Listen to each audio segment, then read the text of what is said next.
ಚಿತ್ರದುರ್ಗ ನಗರದ ತೋಟಗಾರಿಕೆ ಇಲಾಖೆಯ ವತಿಯಿಂದ ಆಯೋಜಿಸಲಾದ ಫಲಪುಷ್ಪ ಪ್ರದರ್ಶನಕ್ಕೆ ಸಾರ್ವಜನಿಕರಿಂದ ಭಾರಿ ಪ್ರತಿಕ್ರಿಯೆ ವ್ಯಕ್ತವಾಗಿದೆ. ನಗರದ ವಿಪಿ ಬಡಾವಣೆಯ ಜಿಲ್ಲಾ ತೋಟಗಾರಿಕೆ ಕಚೇರಿ ಆವರಣದಲ್ಲಿ ನಡೆಯುತ್ತಿರುವ ಈ ಪ್ರದರ್ಶನವನ್ನು ವೀಕ್ಷಿಸಲು ಜಿಲ್ಲೆಯ ವಿವಿಧ ಭಾಗಗಳಿಂದ ಜನರು ಹೆಚ್ಚಿನ ಸಂಖ್ಯೆಯಲ್ಲಿ ಆಗಮಿಸುತ್ತಿದ್ದಾರೆ.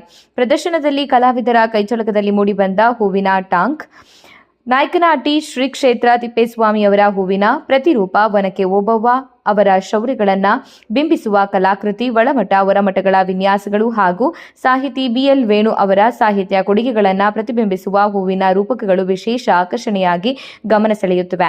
ಜೊತೆಗೆ ಮತ್ಸ್ಯ ಪ್ರದರ್ಶನವು ಮಕ್ಕಳಿಂದ ಹಿಡಿದು ಹಿರಿಯರ ತನಕ ಎಲ್ಲರ ಮೆಚ್ಚುಗೆಗೆ ಪಾತ್ರವಾಗಿದೆ. ವಿವಿಧ ತಳಿಯ ಹಣ್ಣುಗಳು, ಅಪರೂಪದ ಹೂವುಗಳು, ಅಲಂಕಾರಿಕ ಸಸ್ಯಗಳು ಹಾಗೂ ಔಷಧೀಯ ಗಿಡಗಳ ಪ್ರದರ್ಶನ ಜನರ ಗಮನ ಸೆಳೆಯುತ್ತಿದೆ. ಹೂಗಳಿಂದ ರೂಪುಗೊಂಡ ದೇವಾಲಯಗಳ ಮಾದರಿ, ಐತಿಹಾಸಿಕ ವ್ಯಕ್ತಿತ್ವಗಳ ಪ್ರತಿರೂಪಗಳು ಹಾಗೂ ಸಾಂಸ್ಕೃತಿಕ ಕಲಾಕೃತಿಗಳ ಪ್ರದರ್ಶನದ ಕಂಗೊಳವನ್ನ ಮತ್ತಷ್ಟು ಹೆಚ್ಚಿಸಿದೆ. ಶಾಲಾ ಮಕ್ಕಳು, ರೈತರು ಹಾಗೂ ತೋಟಗಾರಿಕೆ ಆಸಕ್ತರು ಹೆಚ್ಚಿನ ಸಂಖ್ಯೆಯಲ್ಲಿ ಭೇಟಿ ನೀಡಿ ಸುಧಾರಿತ ತಳಿಗಳು, ತೋಟಗಾರಿಕೆ ತಂತ್ರಜ್ಞಾನ ಹಾಗೂ ಆಧುನಿಕ ಕೃಷಿ ವಿಧಾನಗಳ ಕುರಿತು ಮಾಹಿತಿ ಪಡೆದುಕೊಳ್ಳುತ್ತಿದ್ದಾರೆ. ತಜ್ಞರಿಂದ ಮಾರ್ಗದರ್ಶನ ಪಡೆಯುವ ಅವಕಾಶವೂ ಕಲ್ಪಿಸಲಾಗಿದ್ದು, ಯುವಕರಲ್ಲಿ ತೋಟಗಾರಿಕೆ ಕುರಿತು ಆಸಕ್ತಿ ಹೆಚ್ಚುತ್ತಿದೆ. ಹಿಂದೆ ಇಂತಹ ಅದ್ಭುತ ಪ್ರದರ್ಶನಗಳನ್ನು ನೋಡಲು ಬೆಂಗಳೂರಿನ ಲಾಲ್ಬಾಗಿನವರೆಗೆ ತೆರಳಬೇಕಾಗುತ್ತಿತ್ತು. ಆದರೆ ಈಗ ಚಿತ್ರದುರ್ಗ ನಗರದಲ್ಲಿಯೇ ಇಂತಹ ಭವ್ಯ ಕಾರ್ಯಕ್ರಮ ನಡೆಯುತ್ತಿರುವುದು ಜಿಲ್ಲೆಯ ಜನರಲ್ಲಿ ಸಂತಸ ಮೂಡಿಸಿದೆ.